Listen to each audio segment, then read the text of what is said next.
Time once again for the exclusive film and video report. And this week, unlike previous weeks, we're going to talk, James Rana and I, about a movie that we both saw. In the theater that just came out. A current release. That's never happened before, but I have to just give a little warning right now, Ghost. Yeah. Spoiler alert. Oh, big time. Big time spoilers. If you have not seen Star Trek Into Darkness and you're planning on seeing the movie, do not listen to this. Turn off your radio. Go listen to, I don't know, Q104 or whatever the heck you want to listen to. Then come back in about 10 minutes because we'll be done. All right. Star Trek Into Darkness. Now, I liked the 2009 Star Trek reboot. I didn't see it, and I didn't see it out of protest because what angered me was that so many of my friends who were born in the 80s all said, I didn't know there were other Star Trek movies. That I cannot believe. I am constantly amazed at the willful ignorance of young people. It really was shocking, and all I'm just going to say is that I was sitting with my friend who's in his mid to late 20s. We went to go see this together at the IMAX theater, and I said to him, you know, of course you've seen Wrath of Khan, and he says, and he has a very good job using computers, smart guy. He says, no, what's that? Oh my God. So, you know, obviously he did not really get any of the similarities that are in. Right. Let me just say this for listener Don Fellman out there. Listen, hi Don. Don is one of these guys like me. Will both bemoan the fact that the younger generation does not appreciate, say, horror and sci-fi movies of the 50s and 60s. They have no knowledge of them. It's like they never existed. Or if they do know that they exist, they poo-poo them and say, well, people were stupid back then and this is what they enjoyed. They don't see it for what it is.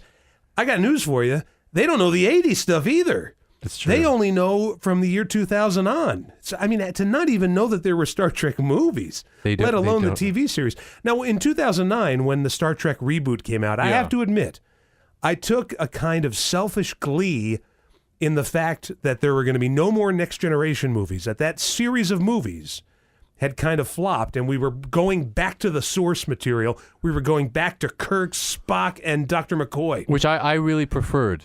Yeah, I'm an original series fan, but I will say I love Next Generation. I really love Voyager. Well, I love 7 of 9. And we all love 7 of 9. And Deep Space Nine I enjoy. You like Deep Space Nine? I don't think it's that great. I sort of like it. What about the one with Scott Bakula? Enterprise? Yeah. You know what? That one grew on me. That has grown on me. I didn't like it at the time, but now I sort of like it.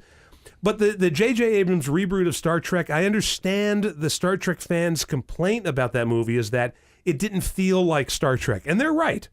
They are absolutely right. The first 2009 reboot of Star Trek felt more like a Star Wars movie. It was more action-packed, very little sci-fi, but a lot of action. But it was a roller coaster ride.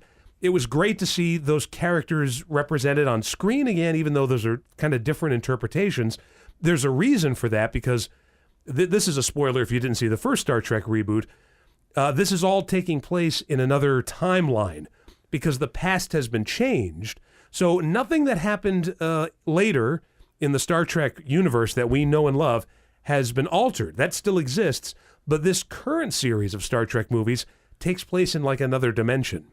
So that's why there are differences such as, I know a thing that you have a big problem with, Spock and Uhura having a romance. Yeah, what is up with that? Well, it never happened in the original series. No. Christine Chapel, Nurse Chapel, had an interest in Spock in the first season of Star Trek, the original series. If you remember the episode of Mock Time when Spock was going through Pon farr. By the way, this is this is nerding out big time here, folks. Notes. I am outing myself as a colossal geek. We all go through go through Pon farr once in a while. We all go through. I think I'm going through Pon farr all the time. But anyway, she brings him food because she feels sorry for him, and he throws the food against the wall, and it's a big scene. He has to apologize to her. There's some little thing going on between Nurse Chapel and Spock.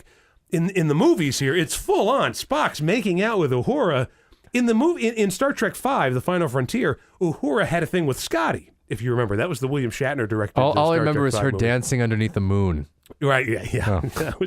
And she sang in the original series. She sang a song about it. She mocked Spock in an episode, in the Charlie X episode, I think.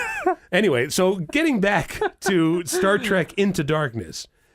Here's the thing. Now, I have not really warmed to Zachary Quinto as Spock. I think he does an okay job. He does a very good job of being deadpan.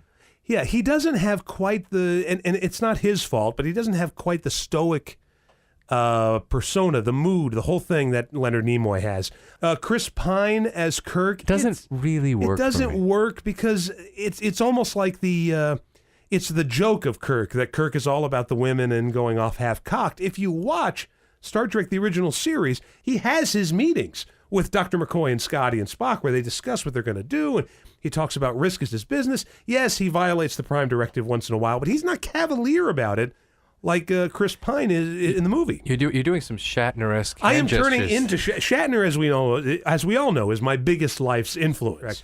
Now, this movie, I think it starts off okay. It starts off with a bang. It's a lot of... It's fun. It's a fun action set pieces. And I saw it in IMAX. And I saw it in 3D. Which didn't do anything. And it didn't. It was like nothing, you know. And I think the first hour of this, or first 45 minutes, is good. It's basically the plot of Star Trek VI, The Undiscovered Country. Yeah. Because you've got a corrupt Starfleet head. Played by RoboCop. Played by Peter Weller, right? Yeah. He's a professor, Peter Weller, up at Syracuse.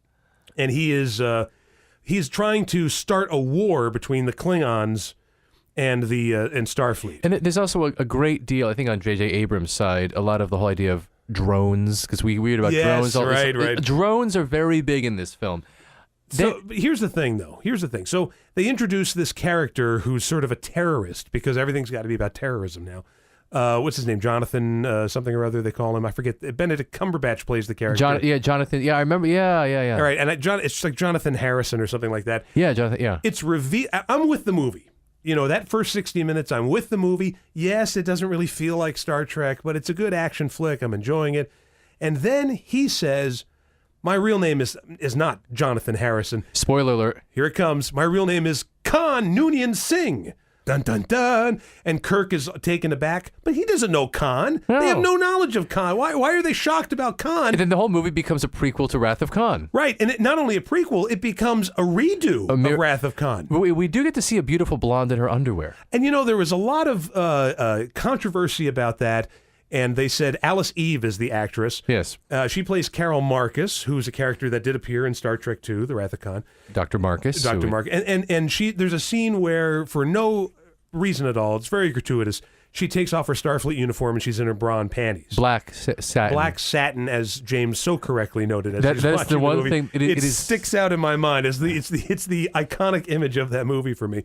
And all these women were complaining, saying, "Oh, IMAX. this in IMAX. I saw it in 3D." They're saying, "Oh, this is so gratuitous and it's exploitive or whatever." And I'm saying, "Hey, 20 minutes ago we had Chris Pine in his underwear." For no reason, and you never heard guys complain, "Oh, they're exploiting us, look at that." Which is interesting only because in Wrath of Khan, it comes out of nowhere about Dr. Marcus and his son. And this, it's sort of interesting that it sets it up that he had a relationship with Dr. Marcus in the timeline of the original series. That actually does work. The idea of redoing Wrath of Khan, essentially what happens here, spoiler alert, there's something with the crystals. They have to go into this chamber, the radiation. This time, instead of Spock going in, as you may remember, Spock goes into the radiation chamber and dies in Star Trek II, The Wrath of Khan. Yeah. And he has that scene with Kirk when they... Friend, you are my... Oh, you will always be my friend. The needs of the many outweigh the needs of... I can't believe... And so they touch the thing, the plastic, and he slumps down and dies. It's very sad. It now happens, but reverse. Kirk goes in there. And Spock does... Khan! Which makes no sense because Kirk and Spock are not buddies like they are in Star Trek II, The Wrath of Khan. They have all this history. It really means something. These guys, they don't even really get along. They're not really friends. I think that the movie was fine up until the point when they decided, let's remake the end of Star Trek II, The Wrath of Khan. It seems like a real, like a cheap ending. But it ends, however, that they're going to begin the 5-year mission. Didn't we do that in the last reboot? The last reboot ended with Kirk strolling on the bridge, and he's like, Mr. Sulu, set a course, warp factor 8. Listen, and I felt like, and the music played, this one ends exactly the same way as the first one ended, and you're thinking to yourself, we just saw this. My biggest question, Ghosty, is if J.J. Abrams does another film. He's not. Oh, he's not? No, he's on to Star Wars. He's rebooting Star Wars. He made that clear? Oh, yeah. Yeah. Somebody else is going to direct the next one. Wait, okay, so someone else, but they're going to continue more Star Trek films. Yes. Will they introduce the Gorn? Yeah, I mean, they might as well. If they're going to bring back Khan, they're going to introduce the Gorn. They're going to introduce... Here's the other thing, and we'll say this briefly because we got to go. We got to wrap it up here. The fact that the Zachary Quinto Spock, when he says we're up against Khan, and he goes to original series Spock. He has a conversation with Leonard Nimoy and says, "What do you know about Khan?"